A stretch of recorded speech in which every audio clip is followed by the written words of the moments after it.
మాతో మాట్లాడండి, మీరు జీవింప చేయండి, విజయింపు చేసి మహిమ పొందాలి. ఈ వాక్యాలుగా మార్చండి, దైవరాజ్యాన్ని విస్తరింపజేసి మాతని సర్వసత్యంలోకి నడిపించండి. వాక్యమైన క్రీస్తు యేసు పరిశుద్ధ నామములో ప్రార్థన చేస్తున్నాము తండ్రి. ఆమేన్, ఆమేన్, ఆమేన్. ప్రభునాలు మీకు శుభాలు. తిరిగి విగ్రహమందు మనమందరం కూడా ప్రభు యొక్క వాక్యాన్ని ధ్యానం చేసుకుంటున్నాం. ప్రభు చిత్తమైతే ఈ దినము రేపటి దినము కూడా మంచిగా ఆత్మీయ శరీర జనాల గురించి చెప్పుకుందాం. ఆత్మీయ జననము, శరీర జనము. భూలోకంలో జన్మించే మనం అందరం కూడా తప్పకుండా ఈ యొక్క అద్భుతమైన అంశాన్ని ఎరిగి ఉండాలి.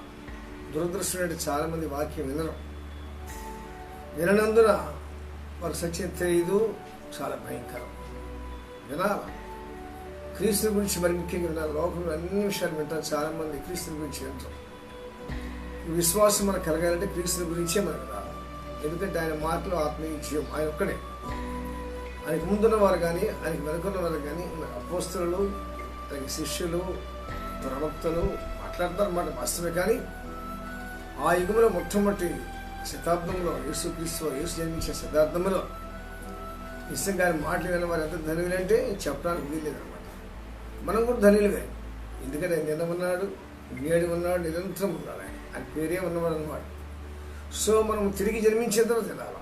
అంతకుముందు మనకు విన బుద్ధి కాదు, విన్న అర్థం కాదు, ఏంటోలా ఉంటుందన్నమాట. వాక్యం వినాలి. వాక్యమే దేవుడు. సో ఆయన మాటలన్నీ కూడా ఆది కాండం నుండి ప్రకటన గ్రంథం వరకు పరిశుద్ధాత్మతో రాయబడిన లేఖనాలు కాబట్టి లేఖనం కూడా నేను అర్థం కాదు. నేను రక్షణ పొందే మాటల మీద చెప్తున్నాను. రక్షణ పొందకుండా, సత్యం గ్రహించకుండా, భవిష్యత్తు జరగకుండా ఈ మాటలు చెప్పలేదు. ఏమాత్రం చెప్పుటం లేదు. నేను కూడా మరి మా వాక్యం వింటున్న సమయంలో ప్రభువును పట్టుకున్న అద్భుతమైన వాక్యం శిష్యరికి డిసైబుల్షిప్. యెషయా యేసుక్రీస్తు వారు మొట్టమొదటిగా శిష్యుడిగా వచ్చాడు. చాలాసార్లు చెప్పుకుంటూ ఉన్నాం. శిష్యుడిగానే ఉన్నాడు. శిష్యుడిగా ఉండి అభిషేకం పొందిన తర్వాత శిష్యులను ఏర్పాటు చేసుకుని పరిచయం ప్రారంభించాడు. దేవుని మహాకృపను బట్టి ప్రభు నన్ను కూడా రక్షించిన తర్వాత 42వ సంవత్సరంలో సతనపల్లిలో మరి పాస్టర్ వారి యొక్క ఉద్యోగ నిమిత్తం ట్రాన్స్ఫర్ అవసరపడి వచ్చిన తర్వాత చాలామంది ఎవరి సహోదరులతోనే దైవరాజ్యం అనే అద్భుతమైన అంశంతో ఫుల్ గాస్పెల్ మినిస్ట్రీస్ ప్రారంభించి చెప్పడానికి ఏమాత్రం వెనకాట్లేదు. సేవారంభంలోనే దాదాపు చాలామంది శిష్యులు, యవనస్తులు దేవుడు ఆకర్షించాడు. నాకేం తెలియదు, నాకు అసలు ఏమీ తెలియదు. కానీ తండ్రి ఆకర్షించాడు. రమేష్ కానీ, శ్రావణ కానీ, సుధీర్ కానీ, రెడ్డి బ్రదర్ కానీ, అంతా చాలామంది చెప్పాలంటే దాదాపు 15 నుండి 20 మంది యవనస్తులతో ప్రతి దినం కూడా మంచిగా మా ఇంటికి వస్తూ ఉండేవారు. మంచిగా కలిసి సహవాసం చేసేవారు. ఈ సహవాసంలో వాక్యం వింటూ ఉండగా దైవ సంకల్ప చొప్పున ప్రభువుని దర్శించాడు. అలాగే వారి హృదయాలు తెచ్చే మాట చెప్తూ ఉండగా నాకు ఈ సందర్భంలో ఒక అద్భుతమైన సహోదరు జ్ఞాపకం వస్తుంది. లుదియా. దేవుని వాక్యంలో అపోస్తల కార్యములో సరే వాక్యంలో చూద్దాం. అపోస్తల కార్యంలో లుదియా యొక్క ఒక స్త్రీని గురించి అపోస్తల కార్యం 16వ అధ్యాయము 13 చూద్దాం. 13-14. విశ్రాంతి దినమున గవిని దాటి నదీ తీరంలో ప్రార్థన జరుగునుకొని అక్కడికి వచ్చి కూర్చొని కూడి వచ్చిన స్త్రీలతో మాట్లాడుతుంది పౌలు గారు. అప్పుడు లూదియా ఎన్నో దైవభక్తులు ఒక స్త్రీ నిలిచిపడ్డాడు. ఆమె ఓదారము, పుణ్యము, తురితైన పట్టణస్థురాలు. ప్రభు ఆమె హృదయం తెరిచిన గనుక పౌలు చెప్పిన మాటలందు లక్ష్యం ఉంచాను. కాబట్టి ఆమెను ఆమె ఇంటి వారందరూ బాప్తిసం పొందినప్పుడు ఆమె అంటుంది కదా, నేను ప్రభువునందు విశ్వాసము వెలదాలని మీరు ఇచ్చితే నా ఇంటికి వచ్చి ఉండని బలవంతము చేశాను. కాబట్టి చాలా ఆశ్చర్యం. ఎవరో ఆయన యొక్క మరి శిష్యులు, ఆయనతో ఉన్న సహోదరులు, వారందరూ కూడా త్రోయ విడిచి సముద్రాకికును మర్నాడు నేపరికను అక్కడ ఫిలిప్పి వచ్చి మాసిదోనియాలో సభ ప్రారంభించారు. మాసిదోనియా ముఖ్య పట్టణం మాసిదోనియా రోమిలో ప్రవాస స్థానం అన్నది. ప్రస్తుతం మాసిదోనియాలో కరోనా భయంకరంగా వ్యవసాయం చేస్తారు. చాలా చనిపోయారు. అంతమంది ఇటలీ, ఫ్రాన్స్ ఏరియా అంతా కరోనాతో ఈ రోజు కూడా ఇంకా మగ్గుతుంది, వందలుగా వేలగా చనిపోతున్నారు. ఆ ప్రాంతంలో మొట్టమొదటి శతాబ్దంలో అపోస్తలుల పౌలు పరిశుద్ధాత్మ పొంది సత్యం గ్రహించిన వాడై ఇక సేవ చేయడానికి తన హృదయం అంతా కూడా సువార్త నింపడింది. యేసే క్రీస్తుని ప్రకటించాలి, అంతకాలం కాదని దాన్ని వ్యతిరేకించి సంఘాలు పాటు చేసే యొక్క హృదయమందు రూపాంతరం చెందిన వ్యక్తి పౌలుగా మారిన సభలు ఎంత ఆదుర్తగా చెప్పడానికి వెళ్ళేది. ఎందుకంటే తెలియక అవిశ్వాసం ద్వారా చేశాడు, తప్పు తెలుసుకున్నాడు. కాబట్టి ఒక మాట వింటుంటే మీరు నేను మనం అందరం కూడా మన జీవితాలు మనం సరి చేసుకోవాలి. ఏదో పౌరు వాక్యం చెప్పుకుంటూ పోవడం కాదు, కానీ మనం ఎలా ఉన్నాం సత్యము తెలిసిన తర్వాత మనము స్వతంత్రులమై సత్య మార్గంలో సాగిపోతున్నాము లేదనే విషయాన్ని మనమందరం తప్పనిసరిగా గ్రహించాలని ప్రభువును ఆలోచనకి మనం చేస్తున్నాం. ఎందుకంటే మనం ఏదో కాలక్షేపానికో లేకపోతే మరి సమయం గడిచిపోవడానికి చెప్పుకోలేదు, కానీ మన భవిష్యత్తుకు మనం బాట వేసుకుంటున్నాం. మన భవిష్యత్తుకు మనం బాట వేసుకున్నాం. శరీరంతో ముగిసే జీవితం కాదు మనం. అలాగైతే ఎన్ని అనవసరం చర్చికి వెళ్ళటం, వాక్యం వెళ్ళటం, పాటలు పాడటం ఇవన్నీ వ్యర్థం. అనేక సార్లు నేను వాక్యం చెప్తాను. స్టార్టింగ్లో ఉన్నాం, వీఆర్ ద బిగినింగ్. మనం భూలోకంలో మంటివారం ఉన్నాం. భూలోకంలో మంటితో ప్రభువు చేశాడు. మనం ఈ పరదేశంలో కానీ 1000 ఏళ్ల పరిపాలన కానీ పరలోకంలో మంటికి సంబంధమే లేదు అసలు. భూలోకంలోనే ఎందుకంటే దేవుడు ఆది అంతా భూమి ఆకాశం చేశాడు. ఆ భూమిలో మంటితో మనం చేశాడు. కాబట్టి భూలోకంలో మనకి ఇచ్చిన ఆయుష్ తరిగి ఆఖరికి ఇచ్చిన 70 80, మామూలుగా 70 మామూలుగా బాధ అనుకుంటా. అధిక బలం ఉంటే 80, ఇంకా అతను ఉన్నా కానీ పోవాల్సిన 70 లేదు కదా, మనకు తెలుసు కదా. సో మనం అందరం కూడా మన భవిష్యత్తుకు మనం మంచిగా పాటేసుకున్నాం. ఆత్మీయ పాట, బంగారు పాటగా ఖచ్చితంగా ఇదంతా తెలుసుకోవాలి. మ్యాండేట్ కంపల్సరీ తెలుసుకోకపోతే నష్టపడతాం. సువార్త ప్రపంచం అంతటా ప్రకటింపబడుతుంది. మత్తయి సువార్త 24:14 ప్రభువు చెప్పాడు కదా, ఈ రాజ్య సువార్త సకల జనులకు సాక్షార్థమై లోకమంతయు ప్రకటింపబడాలి, అటు తర్వాత అంతం వచ్చును. కాబట్టి సువార్త అయిన క్రీస్తు యేసు రాజ్య సువార్త సకల జనులకు సాక్షార్థమై లోకమంతా ప్రకటింపడాలని చెప్తున్నాడు. ఖచ్చితంగా ప్రకటిస్తున్నాడు. ప్రభు యేసు క్రీస్తు వారు వచ్చేది ఖాయం. సో ఈలోపు మనం బాట సిద్ధంగా ఉంచుకోవాలి, రెడీ ఉండాలి మనందరం కూడా. కాబట్టి యొక్క సౌలు పౌలుగా మారిన తర్వాత ఎక్కడ సేవ స్టార్ట్ చేయాలా, ఎక్కడ సేవ స్టార్ట్ చేయడం మనం కూడా చాలామంది మన పిల్లలు ఉద్యోగాలు చదువులు అయిపోయిన తర్వాత ఉద్యోగం ఎక్కడ స్టార్ట్ చేయాలా, దేనిలోకి వెళ్ళాలా. ఉదాహరణకు మా కుమార్తె కానీ డాక్టర్ కోర్స్ చదివారు, అయిపోయింది, ఎంబీసీ అయిపోయింది, ఎంఎస్ కూడా అయిపోయింది. ఎక్కడ స్టార్ట్ చేయాలా, ఓన్ చేసుకోవాలా, ఏదైనా గవర్నమెంట్కి అప్లై చేయాలా, ఇదే ఆలోచనక how to start livelihood. Likewise పరిశుద్ధాత్మ అభిషేకం మొదటి యొక్క పౌలు ఎక్కడ స్టార్ట్ చేయాలి సేవ అని చెప్పేసి 16వ అధ్యాయంలో సేవ నిమిత్తము పనిపెట్టిన సమయంలో ప్రభు మంచి దర్శనం ఇచ్చాడు.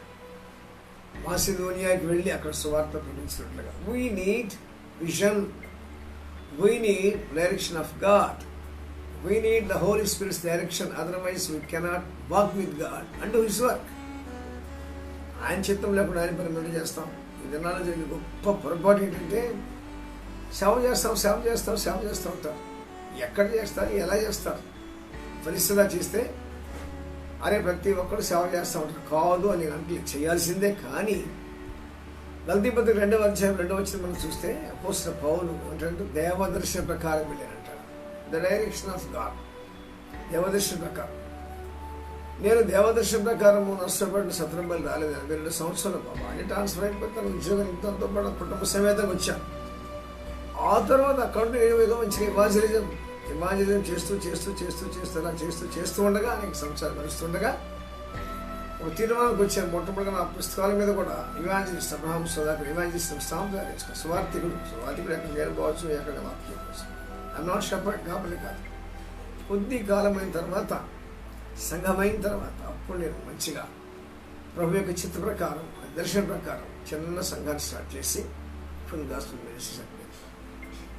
ఈ పేరు కూడా అపోస్తలుడు అల్ విన్సెంట్ గారితో పనిచేసే జాన్ బాబు హైదరాబాద్ చచ్చిపోయాడు. ఆయన చనిపోయాడు, ఈయన చనిపోయాడు. అలాగే రీసెంట్ కొన్ని నెలల క్రితం చనిపోయాడు. Man of God. అమెరికాలో కానీ యూకేలో కానీ ఇండియాలో బాంబేలో చాలా చోట్ల మంచిగా సువార్తలు ఇచ్చారు. His main feature subject is nothing but Kingdom of God, దేవుని రాజ్యం. నేను మరలా మీకు మనం చేస్తున్నాను, ఎవరైనా సరే మత్తయి సువార్త, మార్కు సువార్త, లూకా సువార్త, యోహాను సువార్త, అలాగే పుస్తకాలన్నీ కూడా కేవలం దేవుని రాజ్యాన్ని గురించి రాయబడ్డాయి. దేవుని రాజ్యం మత్తయి చెప్పినా, మార్కు చెప్పినా, లూకా చెప్పినా, యోహాను చెప్పినా, పౌలు చెప్పినా, తీతు చెప్పినా, తిమోతి చెప్పి, ఎవరు చెప్పినా, నువ్వు చెప్పినా, నేను చెప్పినా దేవుని రాజ్యాన్ని గురించి చెప్పాలి. God established his Kingdom through his son on the earth after his anointment. ప్రభువైన యేసు క్రీస్తుగా మారిన తర్వాత, అభిషేకం పొందిన తర్వాత యోర్దాను దగ్గర ఆట నుండి స్టార్ట్ చేశాడు దేవరాజ్య స్థాపన. ఆయన వస్తూనే చెప్పాడు మత్తయి 4:17 ప్రలోక రాజ్యం సమీపించింది.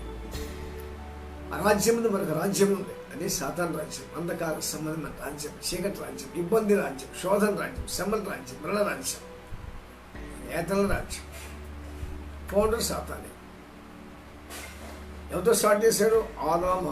తొలి జంట అయిన ఆదామును మోసగించి వాడి యొక్క మోసకృత్యముల ద్వారా వాడిని ఆత్మీయంగా చంపి శరీర సంబంధులైన తర్వాత, దిగంబరులైన తర్వాత వారి హృదయాలు ప్రవేశించి ఆదాం 2 మనుషులు చేశాడు, హవ్వ 2 మనుషులు చేశాడు. ఆదాం బాహ్య పురుషుడు, అంతరంగ పురుషుడు. హవ్వ అంతరంగ పురుషుడు, బాహ్య పురుష స్త్రీ. ఒక్కొక్కరు 2 అయిపోయారు. శరీర మనిషి, ఆత్మీయ మనిషి. ఈ ఆత్మీయ మనిషి లోపల హృదయంలో దూరిపోయాడు. ఆదాములో వెళ్ళిపోయాడు, హవ్వలో వెళ్ళిపోయాడు. ఆదాములో శరీర మనిషి ఆత్మీయ మనిషి, ఆత్మీయ మనిషి హృదయంలో సాతాను. హవ్వ శరీర మనుషులు ఆత్మీయ హవ్వ, ఆత్మీయ హృదయంలో సాతాను. నీకు ప్రారంభమైనది. కానీ పాపములోనే నా తల్లిని గర్భం ధరించింది. దావీదు మహారాజు చెప్తున్నాడు, దేవునికి ప్రియుడు, దేవునికి ఇష్టడు, దైవ హృదయానుసరుడు, దైవ చిత్తానుసరుడు దావీదు అంటాడు 50వ కీర్తనలో. పాపం చేసింది ఏమన్నాడు? పాపములో నా తల్లిని గర్భం ధరించింది కాబట్టి పాపం చేశాను. ఇలా చేసేవాడు కాదు. ఒక్కసారి వెనక్కి వెళ్ళేటప్పటికీ తన జీవితం పాపంలో నా తల్లి పాపి, నా తండ్రి పాపి, ఆదాం పాపి, హవ్వ పాపి, నేను పాపి, ఇంటి వారి పాపి. పాపానికి పాపే పుడుతుంది. యేసయ్య గారు చెప్పారు కదా, శరీరానికి శరీరం పుట్టుద్ది, ఆత్మగా. కాబట్టి వాక్యంలో గొప్ప సత్యాలు మనం గ్రహించాలి. అంధకార సంబంధమైన రాజ్యంలో నీవు ఉన్నావు సహోదరుని బయటికి రావాలా. ఎందుకంటే ఈ 70-80 ఏళ్ళ జీవితం అయితే నీకు చెప్పాల్సిన అవసరం లేదు, నువ్వు అంతకంటే వినాల్సిన అవసరం అంతకంటే లేదు. ఈ స్టార్టింగ్ అని చెప్తున్నా నీకు నేను. మామూలుగా పక్షులు గుడ్లు పెడితే అంతవరకే కాదు, ఇంకా పొదగేస్తే పిల్లలు అవుతాయి, మళ్ళా పిల్లలు పెడితే మళ్ళా పొదగేస్తే పిల్లలు అవుతాయి. పొదగేది అనుకోండి, ఒకసారి కథం చేసేవారు, అంతే ఆగిపోతుంది. మనం వాక్యం వినాలా, మన వాక్యం హృదయంలో ఉండాలా, పరిశుద్ధాత్మ పొదగాల. కడబోర రోగినప్పుడు యొక్క క్షయమైన శరీరం అక్షయ శరీరంగా మారాలా, మేఘాల మధ్య వెళ్ళాలి. చాలా చాలా చాలా ఉండేది. అందుకే నేను మరలా మీకు చెప్తున్నాను. నేను మరలా చెప్తాను ఎన్నిసార్లు వింటే ఎన్నిసార్లు చెప్తాను. ఎందుకంటే నేను చేసే పని మంచి పని. నేను ఏమి చేస్తానో నాకు తెలిసే చేస్తాను, తెలియకుండా చేయట్లా. చాలామంది ఉద్యోగాలు చేస్తూ ఉంటారు, తెలిసే చేస్తారు. జీవనోపాధి. ఇది జీవనోపాధి కాదు, మనం ప్రభుత్వం చేస్తే మనం పోషిస్తున్నాను, సందేహం లేదు. సింహపు పిల్లలు లేవిగలమైండునేమో, కానీ యెహోవాను ఆశ్రయించిన వారికి ఏ పేరును కొదవండి నేను నమ్ముతున్నా. అసలు ఏమీ లోటు చేయడు. అన్యులకి ఆయన విధంగా సంబంధిస్తే ఆయనకు స్వకీయ సంపాద్యమైన మనకు ఆయన రక్తంలో కొనబడి, కరగబడి, పరిశుద్ధపరచబడి ఆయన పరిచయం చేసిన మనకెందుకు చేస్తారు? అసలు ఏమన్నాడు? రాజులని యాజకులు అన్నాడు. We cannot become kings and priests in another way except the way of Christ. యేసుక్రీస్తు మార్గంలో ఉంటే తప్ప మరొక మార్గంలో మనం రాజులని యాజకులు కూడా అసంభవం, అసాధ్యం జరగడం. We are just like officers, and we are just like higher position, and we are just like visit officers, because we are in God's work, because in God's family. Our God is King of kings and the Lord of lords. That's why we are kings. We are ruling God-given people. దేవుడు పిలిచే జనంగా మంచిగా నడిపిస్తున్నాం. ప్రభుత్వం వీరుడు నేను చెప్పలేదు కానీ నడిపిస్తున్నా.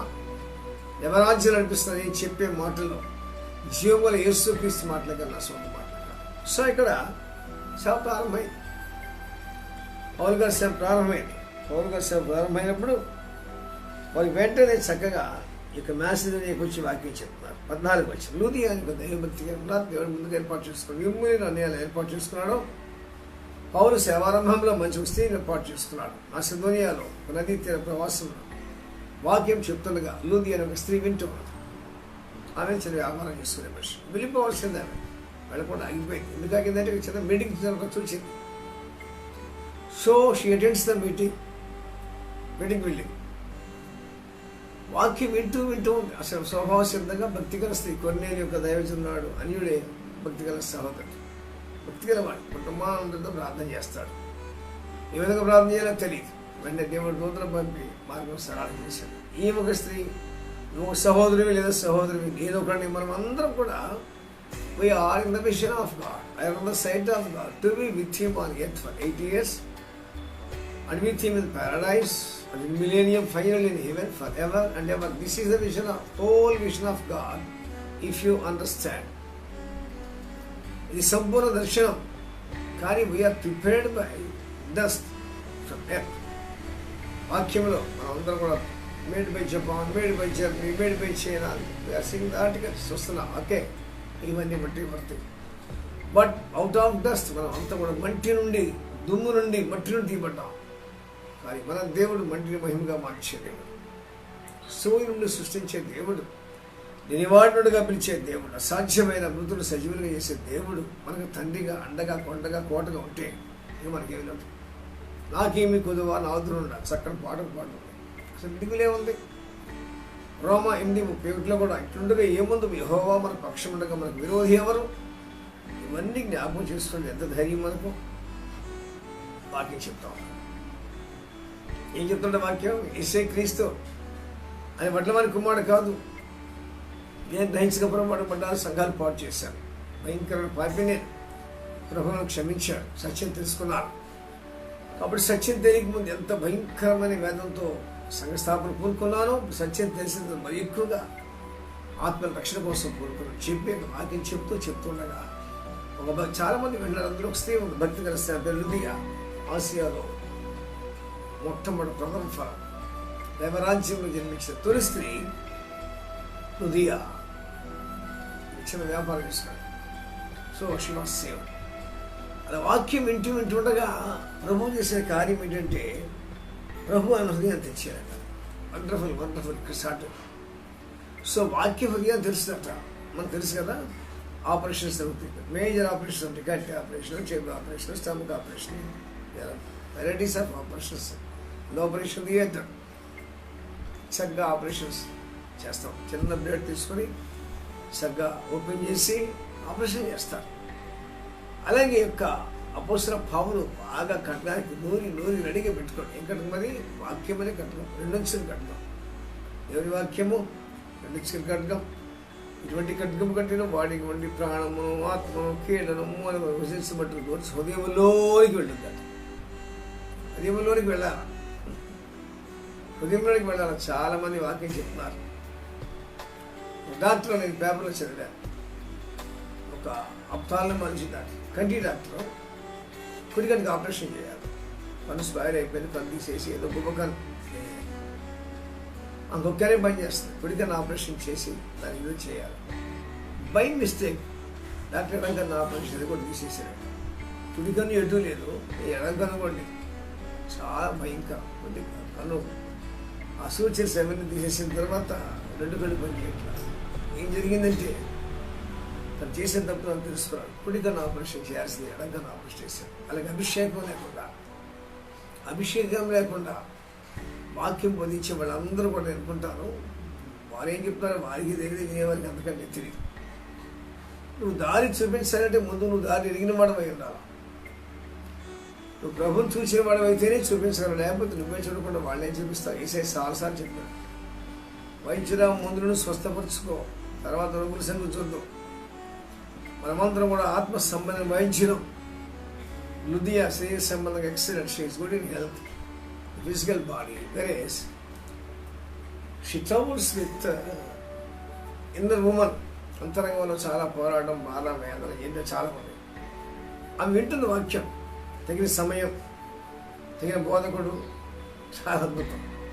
ఆ వాక్యం వింటుండగా all of sudden God opens her mind, God open her soul. ఇమ్మి గ్రంథం 17 తెలుసు కదా, హృదయం అన్నిటికంటే మోసకరమైనది, ఘోరమైన వ్యాధులు కాదు, శరీరానికేమో రోగాలు, ఆత్మకి వ్యాధులు. She never saw her soul. The first time she saw her soul, when God uses the Apostle Paul to open her mind, her soul, through spiritual surgery. The weapon is the word of God, double-edged sword. రెండోసారి ఖడ్గమయ్యున్న వాక్యం చెప్తుండగా all of a sudden she was open in his soul. హృదయం తెరవబడిందండి. దేవుడు ఆ మదిము తెచ్చారు. Excellent word. హృదయము తెచ్చారు. Excellent word. It is invisible for physical ice, but it is visible with spiritual ice. ఇది పౌలు చెప్తాడు. ఎఫెసీ పత్రిక 1:17 మరియు నేను వాక్యం చెప్తున్న సమయం నేను మనోనేత్రాలు వెలిగింపబడుతున్నాను. నేను వాక్యోపదేశము చేస్తుండగా మీకు మనోనేత్రాలు వెలిగించబడ్డాయి. సూర్యోదయమవుతుండగా బాహ్యనేత్రాలు వెలిగింబడి చక్కగా చూడటం ప్రారంభించింది. అలాగే వాక్యోపదేశం చేస్తుండగా ఆత్మీయ నేత్రాల మీద నీది సూర్యుని వెలుగుబడి ఉదయాన్ని చూసుకోవడం ప్రారంభించింది. So this is the mystery behind the word of God. God said to his disciples, యేసయ్య చెప్తున్నాడు మత్తయి సువార్త 13:11, దేవుని రాజ్యం మర్మములు ఎరుగుటి మీకు అర్పించబడింది. ఇంతవరకు ఈ మాటకు వచ్చే కొంతమంది శోధించారు, వాదించారు. అదేంటి యేసుక్రీస్తు పక్షపాతిలాగా శిష్యుడికి చెప్తారంటే మిగతా వాళ్ళకి చెప్పారంట. అసలు యేసుక్రీస్తు దర్శనం ఏంటి? అందరూ శిష్యులు చేయమన్నారు. సర్వలోకానికి వెళ్ళండి, సర్వ సృష్టికి సువార్త ప్రకటించండి, సమస్త జనం నా శిష్యులుగా వచ్చేది. కాబట్టి మీరు ధైర్య శిష్యులతో చెప్పి పడడం తప్పే ఉంది. అందరు శిష్యులు కావాలని కోరుకోవడం అంటే అందరూ చెప్పలేదు దాని భావం. శిష్యులు కాని వారికి ఎలా చెప్పగలం? ఒకరోజు నిర్ధారణ అయింది, ఆపరేషన్ చేయాలి. నాకు వద్దు, నువ్వు ఆపరేషన్ చేయించుకుంటే 30 ఏళ్ళు బతుకుతావు, లేకపోతే 3 నెలలు బతుకుతావు, నాకు సాగరనే చేస్తాను, 3 నెలలు చాలు ఆపరేషన్ చేసుకుని డాక్టర్ ఏం చేస్తాడు, ఎవరేం చేస్తారు. అలాగే యేసుక్రీస్తు యొక్క ఉద్దేశం అందరు శిష్యులు కావాలి. పురుషులు కానీ స్త్రీలు కానీ, స్త్రీలు పురుషులు శిష్యులు అంటారు, దాసులు అంటారు, పనివారు పనికెత్తరు. So that is the mission of Christ. అందులో తప్పు లేదు, కృప ద్వారా రక్షణ పొందావు. సో ఈ వాక్యం మీ చెవుల్లో నాటబడాలని క్రీస్తు యేసు నామములో సేవకునిగా శిష్యునిగా మీకు మనం చేస్తాం. దేవుని రాజ్య మర్మాలు, God is mystery and the teaching of preaching is totally mystery. దేవుడే మర్మం అని ప్రకటించడం కానీ బోధించడం కానీ అచ్చంగా మర్మం. ఈ వినాలి మనం. దేవుడు నేడు నిరంతరం ఉంటాడు, నేను ఉండను, నువ్వు ఉండవు, శరీరం 70-80 బాగా తెలుసు మనకు. అయినా కానీ మనం లోపడాలని జనాంగం, generation of Adam and Eve, the unbelief people we are, అవిశ్వాసం, అపనమ్మకం, డబుల్ మైండెడ్నెస్ పెట్టరు చెప్తున్నారు. మనమందరం కూడా తిరిగి జన్మించాలా. శరీరం మూలంగా జన్మించిన మనం అందరం కూడా తిరిగి జన్మించాలి. శరీరం మూలంగా జన్మించిన మనం తిరిగి జన్మించాలి. లేదా కౌంట్లెస్ ఎగ్జాంపుల్స్, ఎన్నో ఎగ్జాంపుల్స్ ఉన్నాయి. ఒక మొక్కజొన్న ఉన్నాయి. ఆ మొక్కజొన్న డైరెక్ట్గా పచ్చిదే తినొచ్చు వస్తుంది. ఆ పైన పొత్తులు తీసేసి పొత్తు తిన, ఏదో నిప్పుల మీద కాల్చుకునే తినొచ్చు. అది కాదంటావు ఉడకబెట్టుకునే తినొచ్చు. ఇంకా కాదంటావు విత్తనాలు తీసి మంచిగా మగలను చెప్పుకొని పాండ్స్ లాగా ఉంది కదా. ఎన్ని రకాలుగా దేవుని వాక్యం అనేక రకాలు పెట్టున్నాం. అవకాశం ఉంది. పౌలు గారు అభిషేకం పొందిన చిన్న క్రీస్తు ఆయన అద్భుతమైన శిష్యుడు. ఆయన చెప్పిన మాట బట్టి ఆశ్చర్యపోతాం. నేను క్రీస్తు యేసుని పోలి నడుచుకుంటున్నాను, మీరు కూడా నలుపోలి నడుచుకోమని చెప్పిన గొప్ప దైవజనులు ధైర్యంగా ఎవరు చెప్పలేకపోతున్నాం. But this man destroys the work of God and who disturbs the kingdom of God workers. దేవుని రాజ్యాన్ని గురించి కానీ రాజ్యాన్ని స్థాపించి అపోస్తులు కానీ భయంకరంగా హింసించిన వ్యక్తి ఎవరంటే ఈ పౌలే. ఈయన దేనికైనా సిద్ధమే. నా మొట్టకైతే బ్రత కూడా క్రీస్తే అంటాడు చూడండి. Because he understood Christ thoroughly. క్రీస్తు యేసు గురించి లోతుగా తెలుసుకున్నాడు కాబట్టి ఆ తర్వాత ఏమంతా కూడా తెలుసు. మనం తిరిగి భయపడినాం. నేను చాలా మంది అంటే విన్నాను. కొంతమంది అంటారు అయ్యా రేపో మాపు అంటారు. అంతవరకు తర్వాత ఏం చెప్పి ఏంటి రేపు మాపు ఏమన్నా అంత అయిపోయింది కదా, పెద్దవాళ్ళం అయిపోయాం, రేపో మాపు అంటారు. నేను ఆ మాటకి ఇదివరకు నిజమైన పెద్దోడు అయిపోయావు కదా అని ఇప్పుడు అంటలేదు. నేను ఇద్దరు ఒప్పుకున్నా, నిజమే పెద్దోడు అయిపోయావు కదా, అవును రేపో చచ్చిపోతాను ఇప్పుడు అంటలేదు. ఇప్పుడేమన్నా నేను రేపో మాపో నువ్వు ప్రమోషన్ తీసుకోబోతున్నావు, మరొక మనిషి నీలో నుంచి బయటకు వస్తున్నాడు, ఆ మనిషి పరమేశ్వరు వెళ్తాడు. ఇంకా కాపురి పరిచయంలో చాలామంది వృద్ధులు పరిచయంలో చాలామంది నిద్రించారు, అనగా చనిపోయారు. కొంతమంది గురించి నాకు ఖచ్చితంగా అవగాహన. మన వృద్ధురాలు, ప్రభుని దగ్గర వృద్ధురాలు అద్భుతంగా దేవుని సంధిలో ఉంది. ఆమె నిద్రించింది అబ్రహాంతో పాటు, ఇస్సాకుతో పాటు. ఇస్సాకు పరమేశ్వరుని చెప్తారు. Because strong faith towards the soul. ఆ యొక్క ఆత్మ గురించి అవగాహన ఉంది కాబట్టి చాలామంది గురించి చెప్పాలి. చాలామంది పరిశుద్ధులు ఈ లోకాన్ని విడిచిన వారి గురించి చెప్పాలి. వీరంతా కూడా పరదేశంలో ఉన్నారు. పరదేశం అంటే మనకు మాట జ్ఞాపకం వస్తుంది. లూకాసు వార్తలో ప్రభువైన యేసుక్రీస్తు వారితో పాటు ఇద్దరు దొంగలు సిలువేయబడ్డారు. కుడివైపు. సో కుడి పక్కన తను కొంచెం మెత్తబడ్డాడు, మంచిగా ప్రభు మాట చెప్తున్నాడు. కానీ ఎడవాడు అసలు ఒప్పుకోట్ల. ప్రభువైన యేసుక్రీస్తు వారు సూర్యుని పైకి మొట్టమొదటి మాట, తండ్రి వీరేమి చేస్తున్నారో వీరు ఎరగరు కనుక వీరు క్షమించమని చెప్పినప్పుడు కుడి పక్క దొంగ విన్నాడు, ఎడం పక్క దొంగ విన్నాడు. కొంచెం ఉన్నత హైట్లో ఉన్నారు, కింద ఉన్నారు. మొత్తం మరియా చాలామంది ఉన్నారు, సోల్జర్స్ అంతా ఉన్నారు, శిష్యులు ఉన్నారు.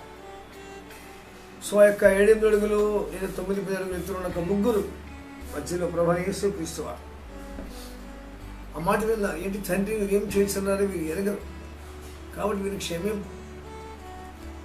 ఆ మాట వినగానే కుడి పక్కన దొంగ వెంటనే రెస్పాన్స్ అయ్యాడు. ఎందుకు రెస్పాన్స్ అయ్యాడంటే మనం కూడా కొన్ని మీటింగ్స్ పెడతాం. వాక్యం వింటుండగా యువకులు అయిపోతాం. చాలా చక్కగా వాక్యోపదేశం చేస్తూ ఉంటారు. ఆత్మతో, శక్తితో, అభిషేకంతో, జీవముతో, అగ్నితో అది చెప్తుంటే ఇంకా తెలియకుండా హెల్లు ఉంటాం. మనం వితౌట్ అవర్ నాలెడ్జ్ తెలియకుండానే చెప్పేస్తాం. హెల్లు అంటాం. ఏం జరిగింది లోపల? నిండిపోయిన హృదయం.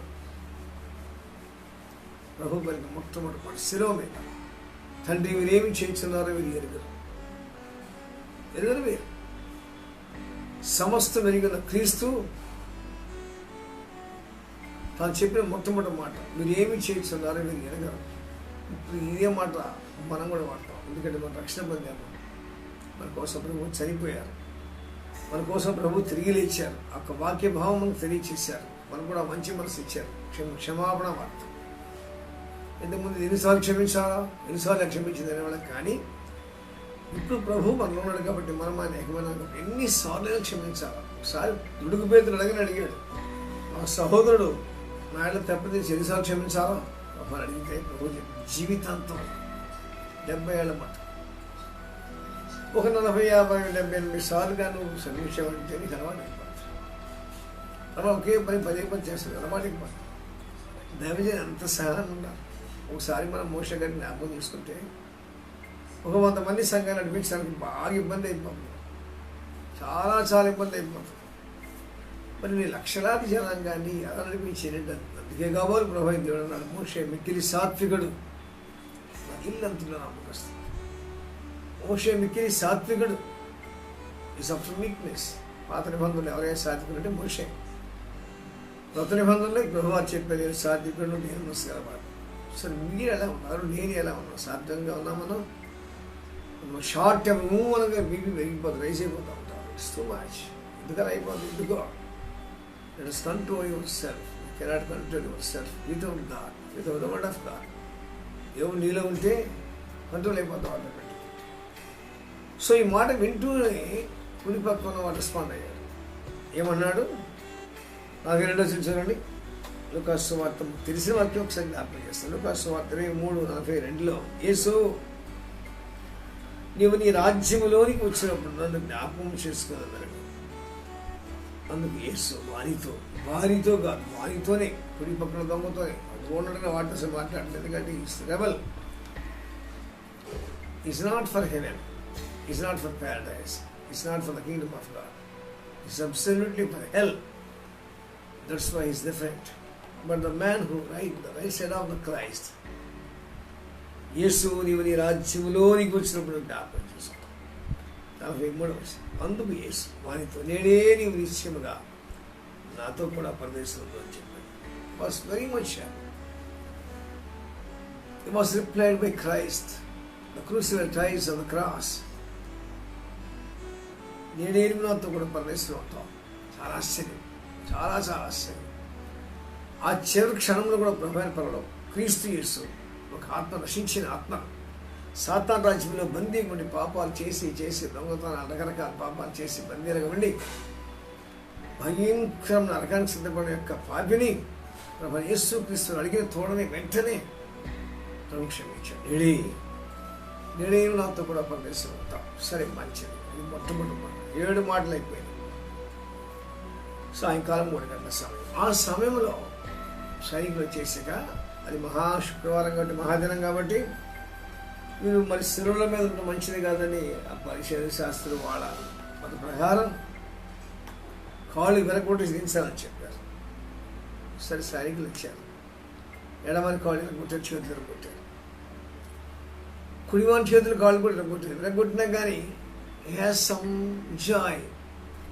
The joy was nothing but he got seat in paradise. పరదేశంలో సభ్యత్వం సంపాదించుకున్నాడు. కాళ్ళు విరగొట్టిన మాట వాస్తవమే, చేతులు విరగొట్టిన మాట వాస్తవమే. బట్ అందరి Joy had seat in paradise.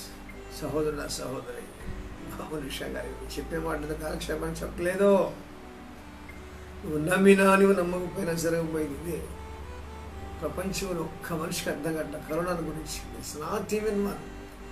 By this horrible plague move the whole world. Nobody knows. No answer from heaven. No answer from heavenly God. Not even for one. ఎవరికి కూడా తెలియదు, ఎవరికి కూడా తెలియదు. But we knew one thing, God is with us. Paradise is there, hell is there. ఇవన్నీ మనకు తెలిసిన విషయాలే. నువ్వు తెలిసినా తెలియకపోయినా కానీ యేసుని రాజ్యంలో చేర్చుకుంటావా? తప్పకుండా చేర్చుకుంటావు. రక్షించిన వారి వెతికి రక్షించడానికి, క్షమించడానికే, కనికరించడానికి వచ్చానంటగా నేడే నీవు నాతో కూడా పరదేశంలో ఉంటామని చెప్పినప్పుడు చాలా సంతోషపడ్డాడు. కాళ్ళు విరగొట్టారు. కుడివాని కాళ్ళు ఎడంకాలు మధ్య కొట్టారు. యేసు క్రీస్తు వారి దగ్గరికి వచ్చి వచ్చినప్పుడు అంతకుముందు ఆయన ప్రాణం పెట్టాడు కదా. 7వ వచనంలో, తండ్రి నీ చేతికి నా ఆత్మను అప్పగించున్నా. ఏం చేయలేదు, ఎవరు ముట్టుకోవడానికి వీలలేదు.